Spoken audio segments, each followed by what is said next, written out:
The Old Veterans Challenge. The morning sun cast long shadows across the shooting range as 72-year-old Frank Morrison shuffled through the entrance gate, his weathered hands gripping a worn leather rifle case.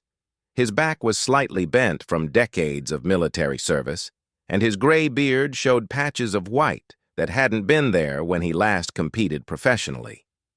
The younger shooters at the Precision Marksman Championship barely glanced his way as he made his way to the registration table.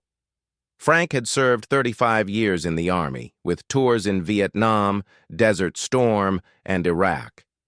His fingers bore the calluses of countless hours spent cleaning weapons and adjusting scopes. His eyes, though surrounded by wrinkles, still held the sharp focus that had made him legendary among his peers decades ago. But today, he felt every one of his 72 years as he approached the competition that would either restore his reputation or confirm what everyone seemed to believe, that his time had passed. The registration clerk, a young woman with bright pink hair and multiple piercings, looked up from her clipboard with barely concealed surprise. "Are you sure you're in the right place, sir? This is the Advanced Precision Shooting Competition. The recreational shooting is next weekend." Frank pulled out his entry form, already completed in his careful handwriting. "I'm exactly where I need to be, miss. Frank Morrison, veteran marksman." She scanned the form, her eyebrows rising. "It says here you're 72. Sir, the insurance requirements for this competition require participants to demonstrate current proficiency. When was your last competitive shoot?" 15 years ago, Frank admitted, his voice steady despite the doubt he saw creeping into her expression. The young woman hesitated, glancing toward a supervisor.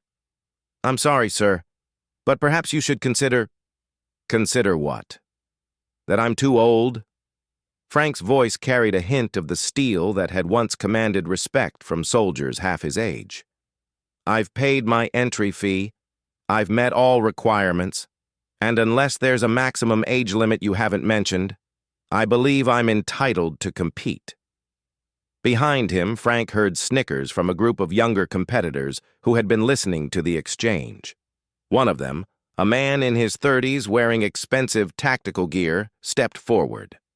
"Look, old-timer," the man said with a condescending smile. "This isn't like the shooting you remember from your war days. These are precision challenges designed for modern equipment and current training methods. Maybe you should stick to hunting deer with your buddies."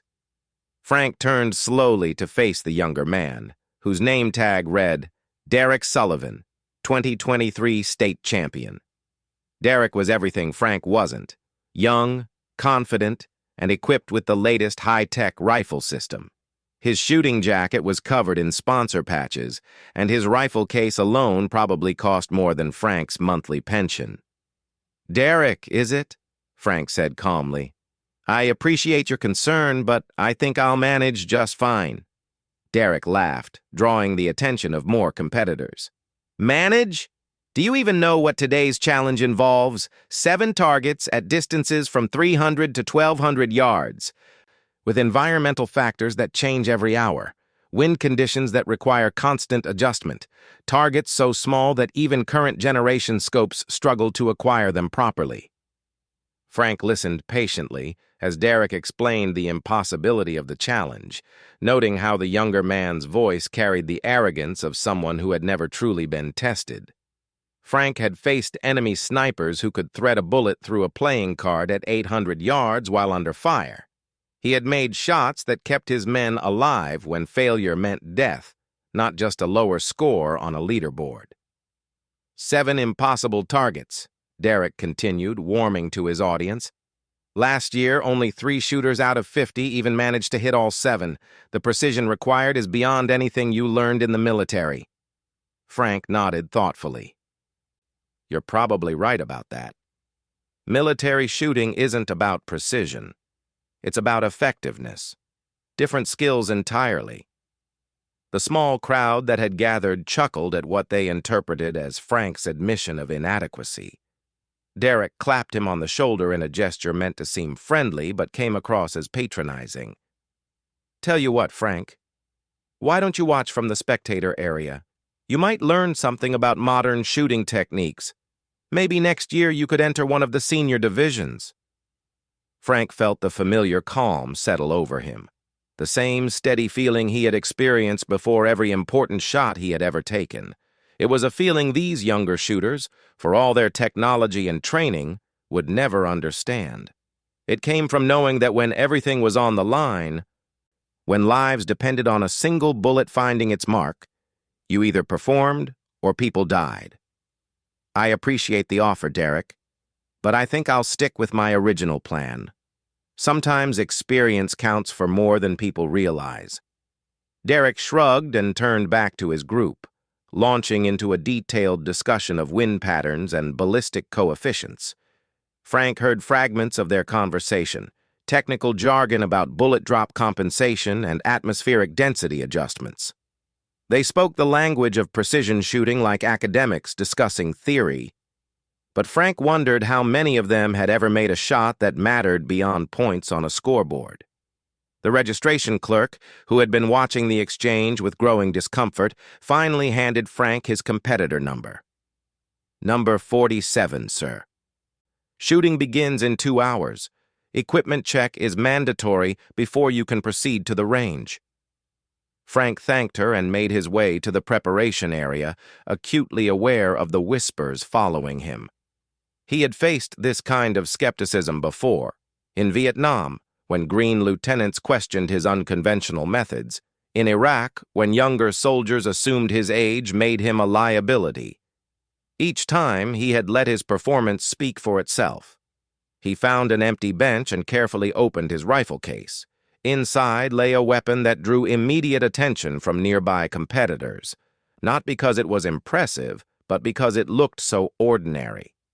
Frank's rifle was a standard military-issue M24, modified only slightly over the years with a better trigger and a scope he had purchased with his own money 20 years ago. Compared to the high-tech equipment surrounding him, it looked like an antique. "Is that thing even legal for competition?" asked a young woman who had been watching him with obvious curiosity. Frank looked up to find Sarah Chen according to her name tag. She was perhaps 35, with the focused intensity of someone who took her shooting very seriously.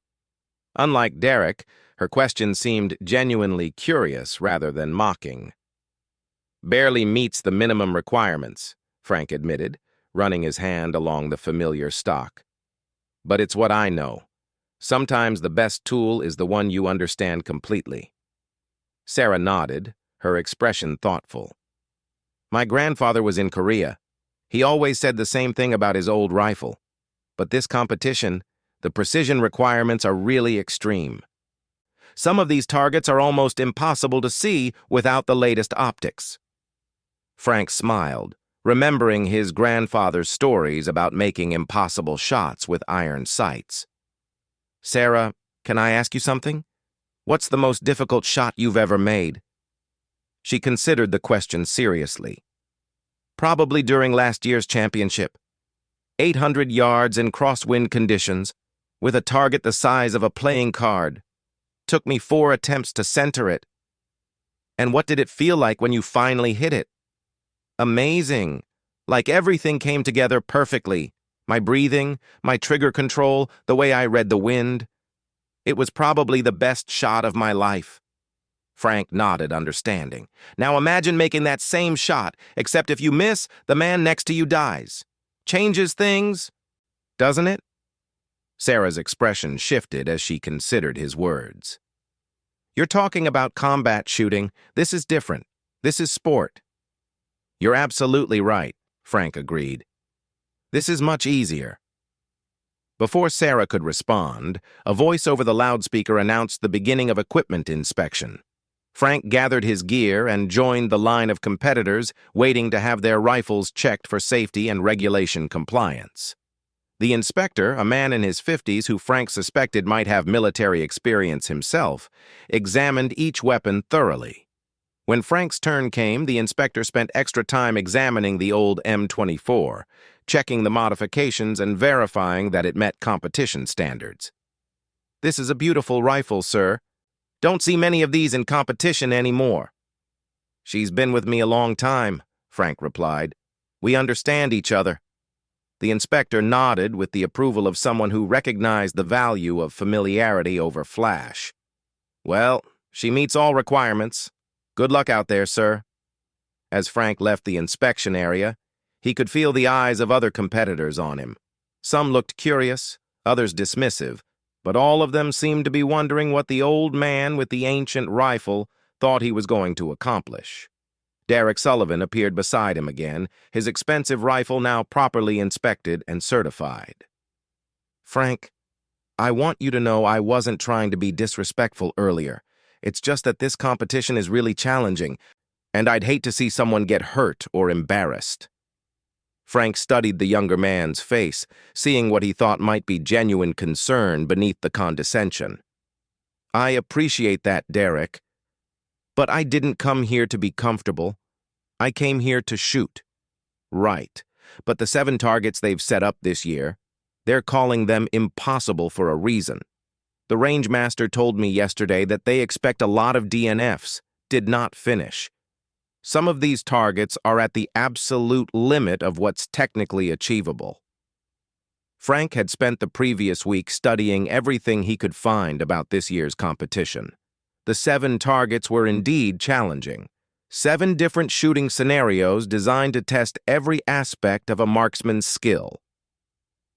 They ranged from extreme distance shots to complex environmental challenges that required shooters to adapt their techniques in real time. "Tell me about them," Frank said, genuinely curious to hear Derek's perspective. Derek's face lit up with enthusiasm.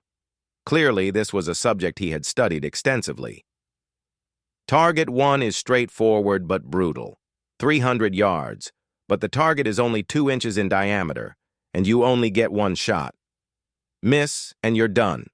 Target 2 is at 450 yards with a crosswind that changes direction every few minutes. Target 3 is the killer, 600 yards, but the target is partially obscured by a barrier, so you can only see about 30% of it." Frank listened carefully, his mind automatically calculating the challenges each target would present. "Go on." "Target 4 is at 750 yards, but it's elevated, so you have to account for angle compensation. Target 5 is back at 500 yards, but the target moves, just slightly, just enough to throw off your timing. Target 6 is the distance killer, 1,000 yards in conditions where you have to read wind at 3 different levels." "And target 7? Derek paused dramatically. 1,200 yards, static target, but it's smaller than a dinner plate, and you're shooting into the sun.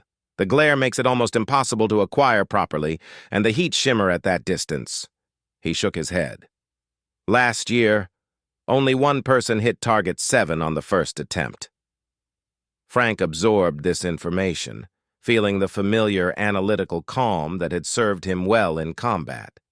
Each target presented specific challenges, but challenges he had faced in various forms throughout his career. "Sounds interesting." Derek stared at him as if he hadn't been listening. "Frank, these aren't just difficult shots. They're designed to be at the absolute edge of human capability with modern equipment. With that old rifle of yours—" "We'll see," Frank said simply. As the 2 men walked toward the range, Frank noticed that word had spread about the elderly competitor with the antique rifle.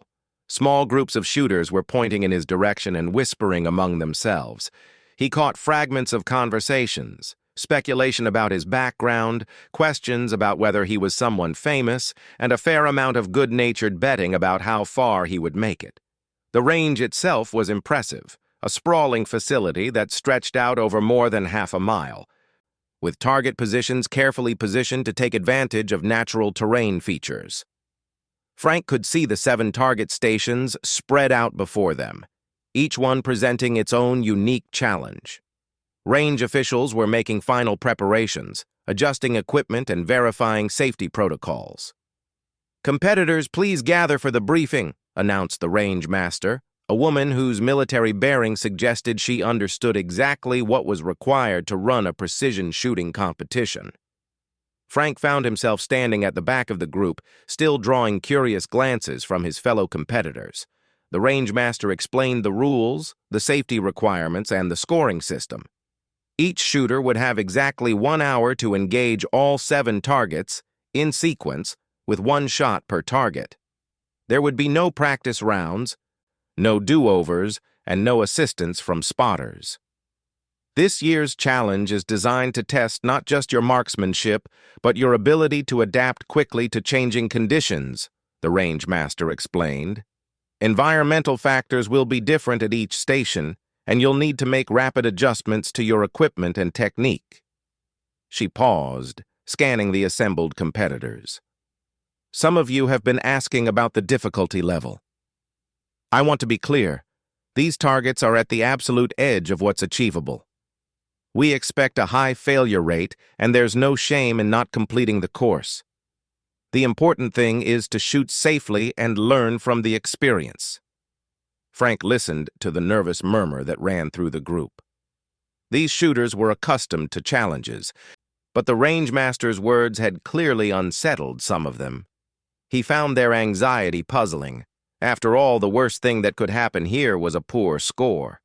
No one would die if they missed, no mission would fail, no lives hung in the balance.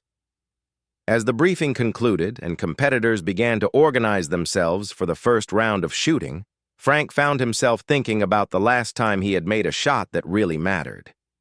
It had been in Afghanistan 15 years ago when his convoy had been ambushed and he had been forced to engage enemy snipers who had them pinned down. The shots he had made that day, with inferior equipment under combat conditions, had been far more challenging than anything he would face today. The difference was that then, missing would have meant watching good soldiers die. Today, missing would just mean disappointing some people who already expected him to fail. Frank smiled slightly as he checked his equipment one final time.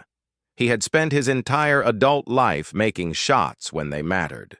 Making them when they didn't should be considerably easier. The challenge begins.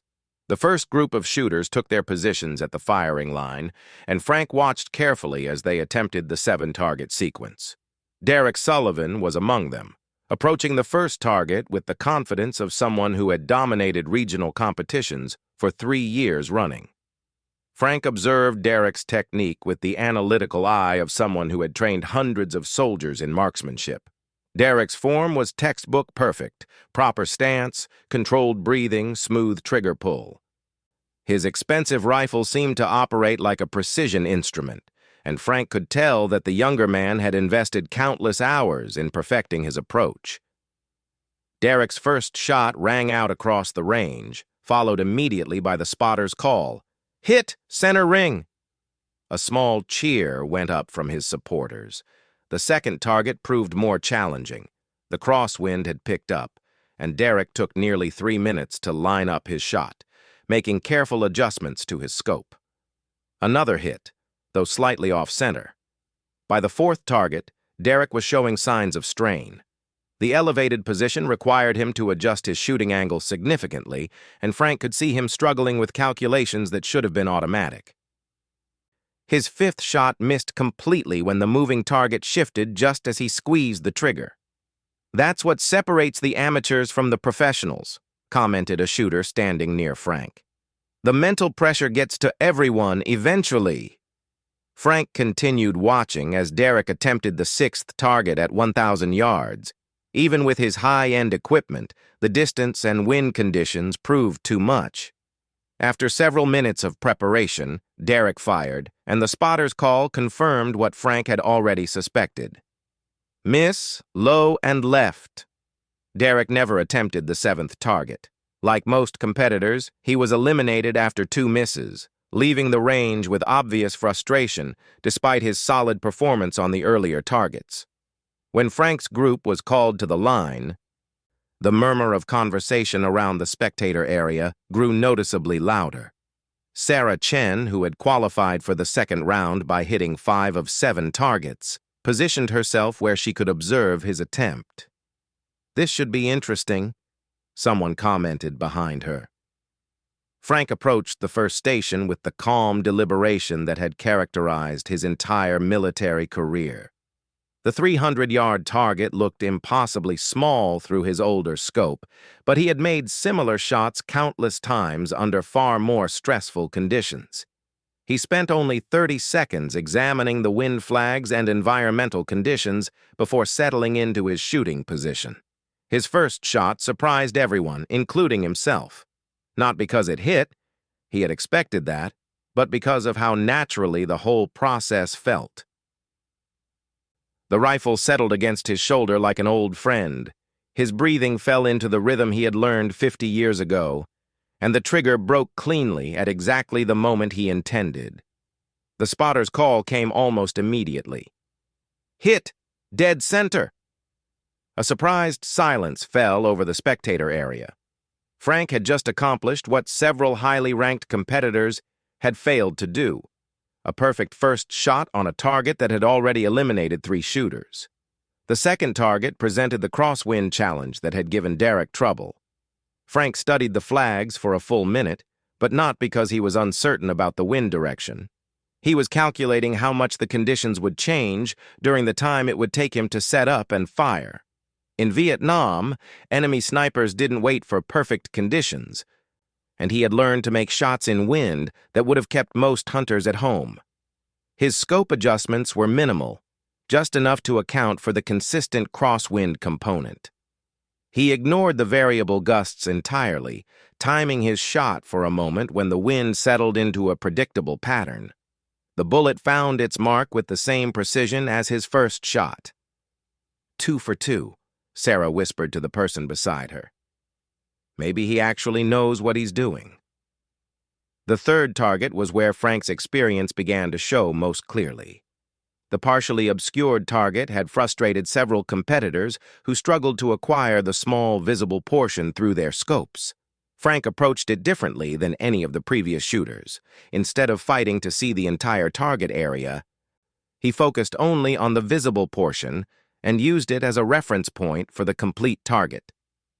In combat, he had frequently engaged targets that were mostly hidden behind cover, enemy soldiers who exposed only a shoulder or a small portion of their head.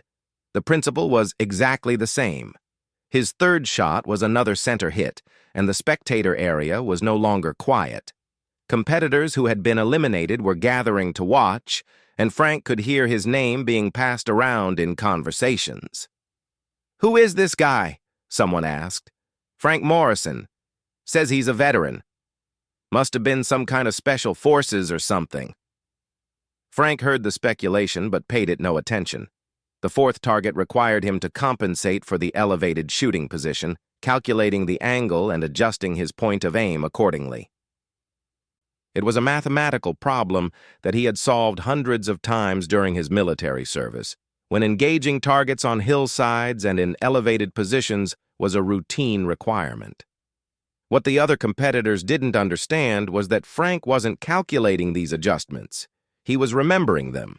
Every shot he took drew on a vast library of similar situations he had encountered over decades of active service. His mind automatically provided the corrections based on experience rather than theory. His fourth shot hit slightly high, but well within the scoring ring. Close enough to advance, but Frank was annoyed with himself for the imperfection. In combat, that shot would have been completely effective, but he had higher standards for himself when lives weren't at stake. The fifth target, the one that moved slightly, was where Frank's age actually became an advantage. Younger shooters tried to track the movement and time their shots precisely. Frank did something different. He ignored the movement entirely. The target moved in a predictable pattern, oscillating slowly back and forth. Instead of trying to hit a moving target, Frank calculated where the target would be at a specific moment and fired at that position while the target was still elsewhere. It was a technique he had learned for engaging moving vehicles. You don't shoot at where your target is, you shoot at where it will be. His fifth shot struck the target almost exactly in the center just as it completed its movement cycle. The technique was so unexpected that several spectators didn't initially realize what had happened. "Did he just one of them started to ask. He shot at empty space and the target moved into the bullet, Sarah finished, her voice filled with amazement. I've read about that technique but never seen anyone actually do it. By now, Frank had attracted the attention of everyone at the range. Competitors who had been preparing for their own attempts had stopped to watch. Range officials were positioning themselves where they could observe more closely. Even Derek Sullivan, who had been preparing to leave after his unsuccessful attempt, returned to watch Frank attempt the final two targets. The sixth target, at 1,000 yards, was where Frank's military experience became most apparent. The distance itself wasn't the challenge. He had regularly engaged targets at that range during his service. The complexity came from reading wind conditions at multiple levels between the firing position and the target. Frank spent the longest time preparing for this shot, not because he was uncertain, but because he was being thorough. He watched the grass movement at various distances, observed the mirage patterns through his scope, and noted the behavior of the range flags. Most importantly, he drew on his memory of similar shots made in similar conditions. In Iraq, he had once engaged an enemy sniper at 1,100 yards under conditions that were remarkably similar to what he faced now. The shot had taken him nearly 5 minutes to prepare, but it had ended a threat that had been terrorizing his unit for 3 days. Today's shot was actually easier. The target wasn't shooting back. When Frank finally fired, the bullet's flight seemed to take forever. At 1,000 yards, there was enough time to actually track the bullet's path through the scope if you knew what to look for. Frank watched the trace of his shot arc through the air, automatically analyzing its trajectory and confirming that his calculations had been correct. "Hit outer ring," called the spotter, and the gathered crowd erupted in spontaneous applause. Frank had just accomplished something that only a handful of shooters achieved each year, successfully engaging 6 targets in sequence without a miss. But more importantly, he had done it with equipment that most of the other competitors considered obsolete. Derek Sullivan approached the firing line as Frank prepared for the final target. "Frank, I owe you an apology. That was some of the most impressive shooting I've ever witnessed." Frank looked up from his scope adjustments. "No apology necessary, Derek. You were right about the difficulty level. These are challenging shots." "How are you doing this? I mean, your equipment isn't even close to what everyone else is using, but you're shooting like—" Derek struggled for the right comparison. "Like someone who's done it before?" Frank suggested. "Like someone who's done it when it mattered," Derek corrected. Frank nodded, understanding that the younger man was beginning to grasp the difference between sport shooting and the kind of marksmanship that Frank had practiced throughout his career. When you've made shots to keep people alive, making shots for points feels different. The 7th and final target loomed before them, 1,200 yards, with the sun creating a challenging glare and heat shimmer that made precise target acquisition extremely difficult. This was the shot that had defeated nearly everyone who had attempted it, including several former military snipers who had competed in previous years. Frank studied the target through his scope, noting how the heat shimmer distorted the image and made it difficult to establish a precise point of aim. The glare from the late morning sun added another layer of complexity, creating optical challenges that his older scope wasn't designed to handle. But Frank had made similar shots before, in the desert heat of Iraq, where mirages were a constant challenge and where the sun could be an enemy or an ally depending on your position. He understood that fighting the environmental conditions was less effective than working with them. Instead of trying to eliminate the heat shimmer from his sight picture, Frank incorporated it into his aiming process. He had learned long ago that mirages were predictable. They moved in patterns that could be read and compensated for if you understood their behavior. The gathered crowd fell silent as Frank settled into his final shooting position. Even the range officials stopped their conversations to observe.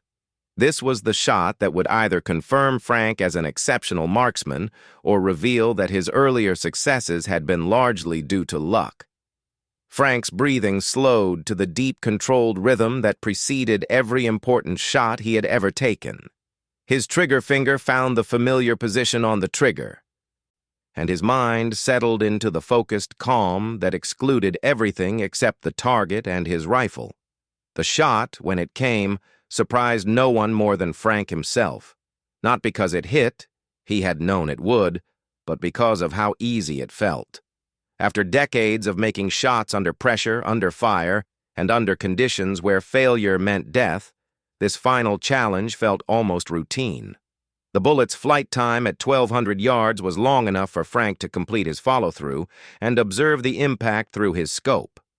He saw the small puff of dust that confirmed a hit just before the spotter's call made it official. Hit, center ring, 7 for 7, perfect score. The eruption of applause and cheering that followed was unlike anything Frank had experienced in civilian life. Competitors who had been skeptical of his abilities just hours earlier were now surrounding him, asking questions and offering congratulations. Range officials were consulting their record books to confirm what everyone had just witnessed. Sarah Chen was among the first to reach him. "Frank, that was absolutely incredible. I've been shooting competitively for 10 years and I've never seen anything like that." Frank was carefully securing his rifle, processing what had just happened. He had not just completed the 7-target challenge. He had done it perfectly, with equipment that everyone had considered inadequate and using techniques that most of the other competitors didn't understand. Derek Sullivan appeared beside him, no longer showing any trace of his earlier condescension. "Frank, I need to ask you something. What unit were you with? Because what I just watched wasn't just good shooting, it was something else entirely." Frank considered the question carefully. Throughout his military career, he had served with distinction, but without the kind of specialized training that produced legendary snipers.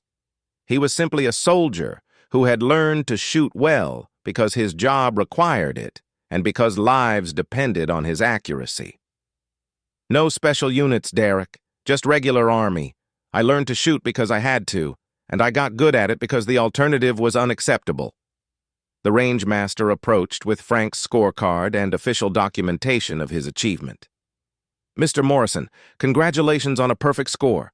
In the 15 years we've been running this competition, you're only the second person to hit all 7 targets, and the first to do it with a perfect score." Frank accepted the scorecard, noting the neat check marks beside each target and the final notation confirming his achievement. It was a satisfying validation of skills he had developed over a lifetime of service, but it was also something more.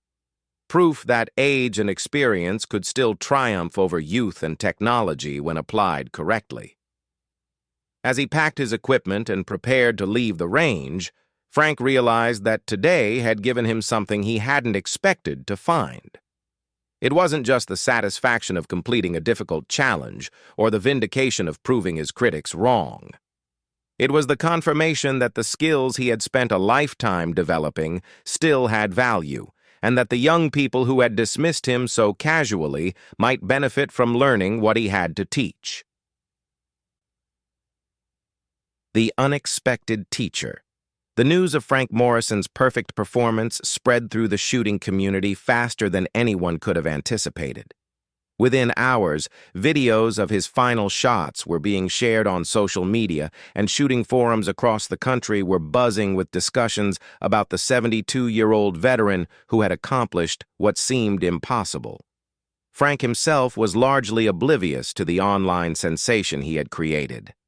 He had returned home to his modest apartment, cleaned his rifle as he had done after every shooting session for 50 years, and settled into his evening routine of reading and watching the news.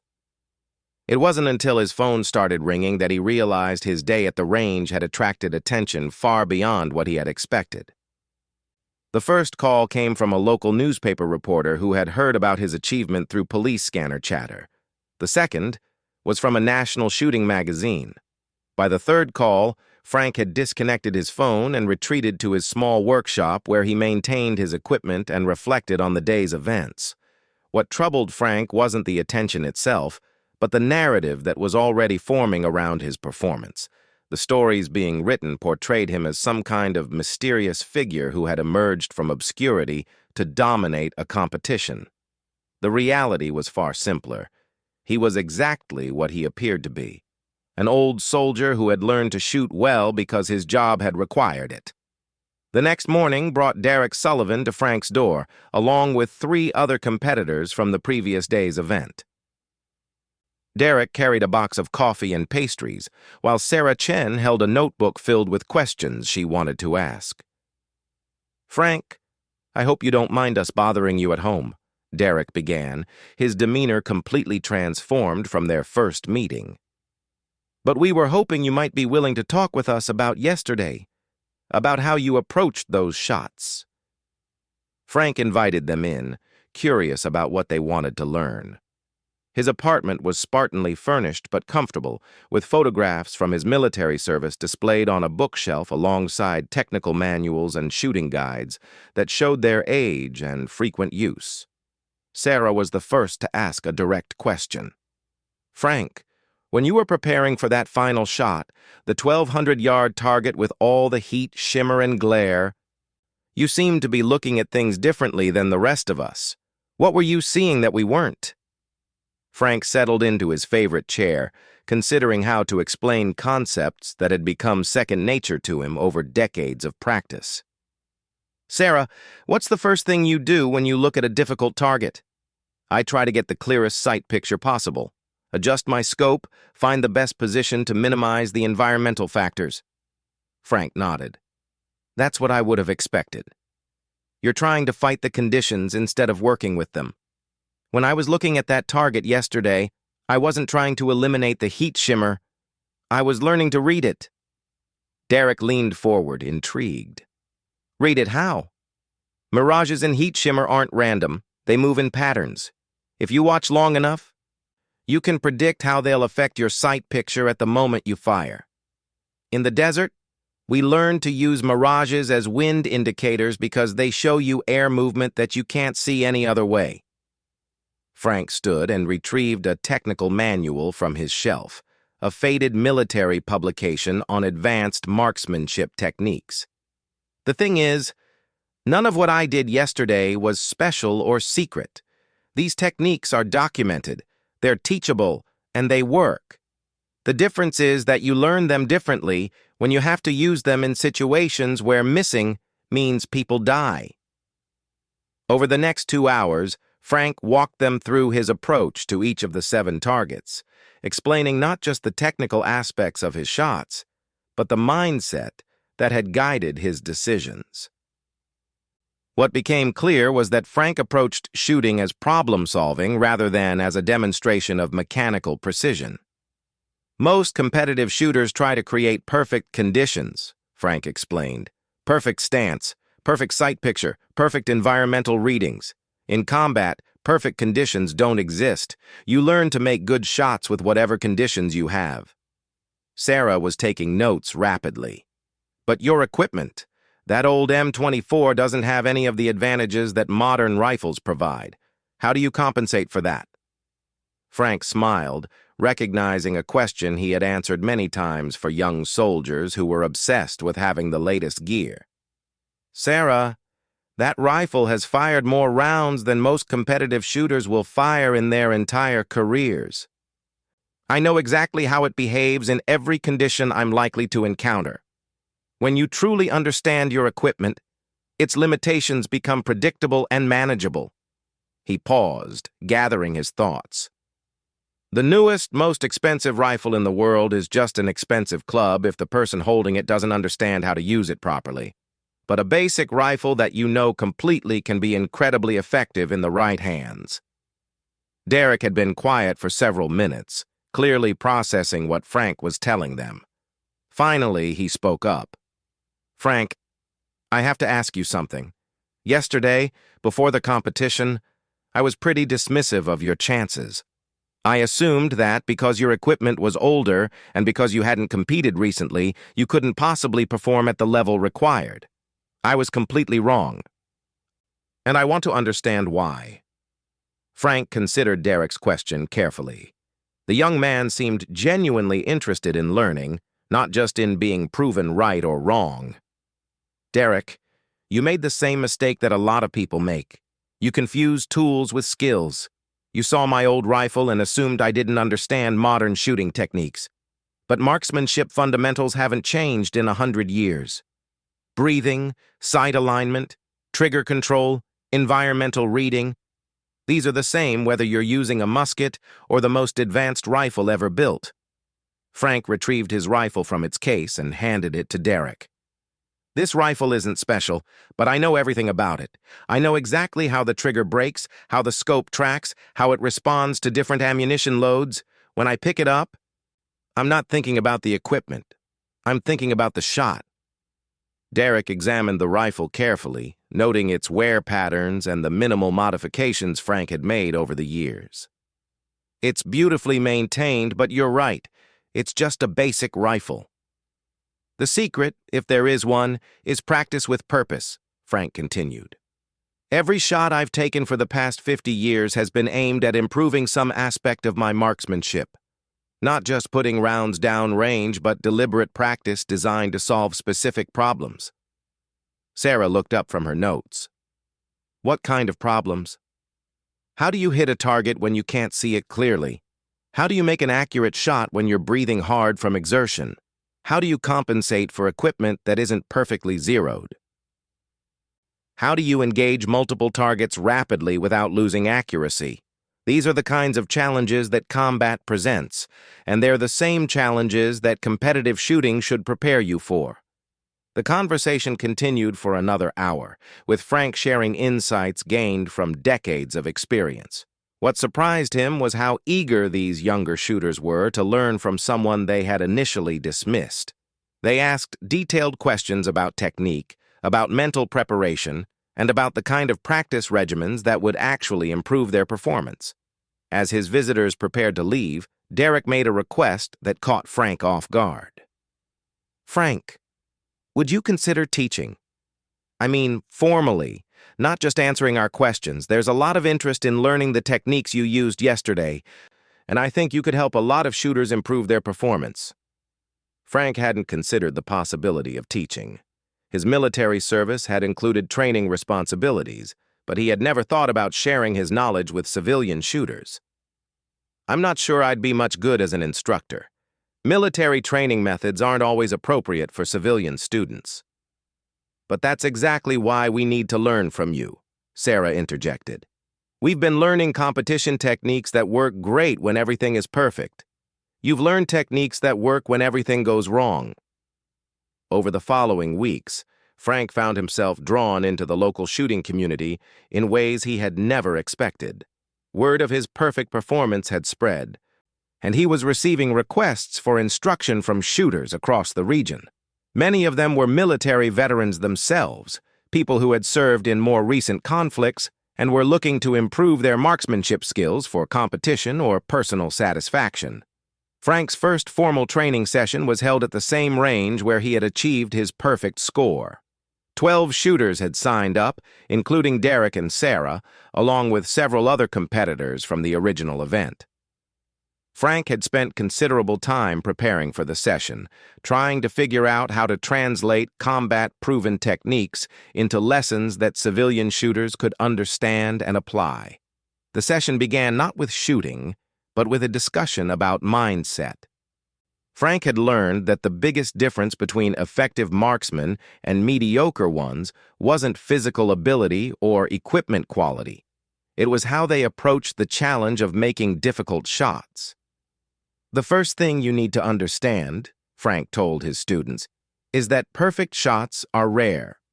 Even under ideal conditions, even with perfect equipment, even with unlimited time to prepare, perfect shots don't happen often. What you need to learn is how to make good shots consistently, regardless of conditions. He had them start with basic dry fire exercises, focusing on trigger control and sight alignment without the distraction of actually firing rounds. Frank moved among them, correcting grip problems and stance issues that would affect their accuracy under stress. Your equipment should be an extension of your body, he explained. If you're thinking about your rifle while you're trying to make a shot, You're thinking about the wrong thing. The rifle is just a tool. Your job is to read the conditions, calculate the shot, and execute consistently. When they moved to live fire exercises, Frank introduced challenges that most competitive shooters never encountered. Shots from awkward positions, engagements with time pressure, targets that required quick environmental assessments followed by immediate execution. The difference in his students' performance was noticeable within a single session. By focusing on fundamentals and practical application rather than perfect conditions, they began making shots they had previously considered impossible. Derek, in particular, showed remarkable improvement. His technical knowledge had always been excellent, but Frank helped him understand how to apply that knowledge under pressure. By the end of the session, Derek was successfully engaging targets that had frustrated him for months. "Frank, this is incredible," Derek said as they finished the final exercise of the day. "I've been shooting competitively for 5 years, and I've learned more today than in all that time combined." Frank was pleased with his students' progress, but what surprised him was how much he had enjoyed the teaching process. For the first time since his retirement, he felt like his decades of experience were being put to productive use. These young shooters weren't just learning techniques. They were developing the kind of problem-solving mindset that made the difference between good marksmen and truly effective ones. As word spread about Frank's training methods, he began receiving inquiries from law enforcement agencies and military units. His approach to marksmanship instruction, emphasizing practical application over perfect conditions, was exactly what many organizations needed to improve their personnel's performance in real-world situations. Within 6 months, Frank had established a small but growing training program that attracted students from across the country. His reputation was no longer based on a single perfect performance at a shooting competition, but on his ability to help others achieve levels of marksmanship they had previously thought impossible. The irony wasn't lost on Frank that his moment of supposed triumph, silencing the critics who had mocked his age and equipment, had become far less important than what followed. His perfect score had proven a point, but his willingness to share his knowledge had created something much more valuable. On a quiet Sunday evening, almost a year after his performance at the Precision Marksman Championship, Frank received a phone call from Derek. The younger man had just completed his own perfect score at a regional competition, using techniques he had learned in Frank's classes. "Frank, I wanted to thank you again for everything you've taught me. But I also wanted to tell you something else. Yesterday, I was talking to a new shooter who was frustrated with his progress, and I found myself repeating something you told us in that first class." "What was that?" "You said that perfect shots are rare, but good shots are achievable if you focus on the fundamentals and stop trying to fight the conditions." That young shooter needed to hear that, just like I needed to hear it. Frank smiled, understanding that Derek was learning the same lesson that had taken Frank decades to fully appreciate. The most important shots aren't the ones that prove your own skill, but the ones that help others discover theirs. The old veteran who had been mocked for his age and equipment had proven far more than his ability to hit 7 impossible targets. He had proven that experience, properly applied and generously shared, could transform not just individual performance, but an entire community of people committed to excellence. And perhaps most importantly, he had learned that his greatest achievement wasn't the perfect score that had silenced his critics, but the knowledge that his lifetime of experience would continue to benefit others long after he could no longer demonstrate it himself.